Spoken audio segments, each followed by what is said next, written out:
what was Jeter like? I mean, he really never gave the media anything, but yet you're saying like great guy to be around, fun, leading the room. Like you'd always hear that, but then he was vanilla ice cream when he would talk.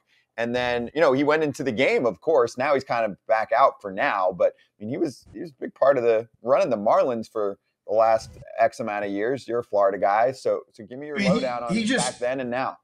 I mean, like, I didn't like him like growing up only because like I heard so much about him from Alex, right? Like he's butt buddies and all this stuff, and I'm like, all right, like I get it, like, but I had an issue with the whole Yankee stigma growing up. My best friend at the time was a diehard Yankee fan, and I got sick of it. Like I loved Don Mattingly was a player, but then whatever, this Jeter guy, whatever.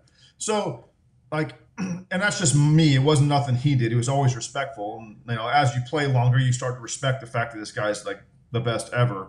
And like you get, like, I never forget my first day in spring training. Like I went to the backfield to take ground balls, and he was there. And he's like, Doug, anything you need, like New York, anything on or off the field, you let me know. And he was like that from day one.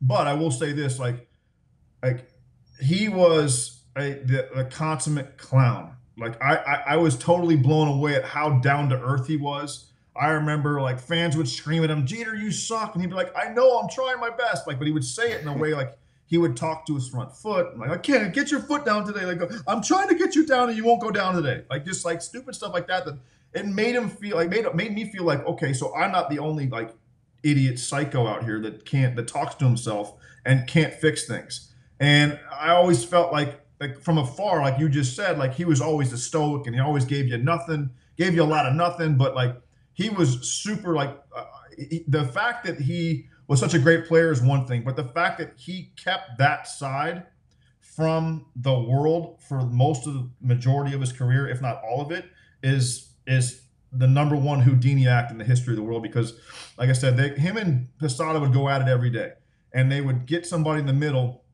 and just try to like get in the middle of an argument and make somebody argue with somebody else. And it was awesome. Like I said, I was a little skeptical going to the Yankee clubhouse when I signed with them in 2007, but like I felt so at home. Like they just were like they weren't what I thought they were from afar. You always see like this business like machine that just keeps going, and then like you get in the clubhouse, and once the media's out, I remember singing Mark Anthony. Like they made me sing Mark Anthony riding a bike. You sang to me in my Spanglish accent. Like I remember like Posada loved it, and I was like, well, that's just what I've always done, and they wanted me to do it. And like you always think like those guys are just like Roger Clemens and Andy Pettit, and the list goes Mo, and the list goes on and on.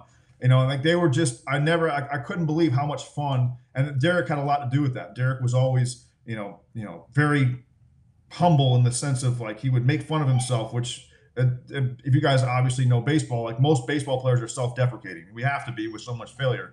And that was probably the biggest surprise of my career, was seeing how Derek really was behind closed doors and how much fun he was.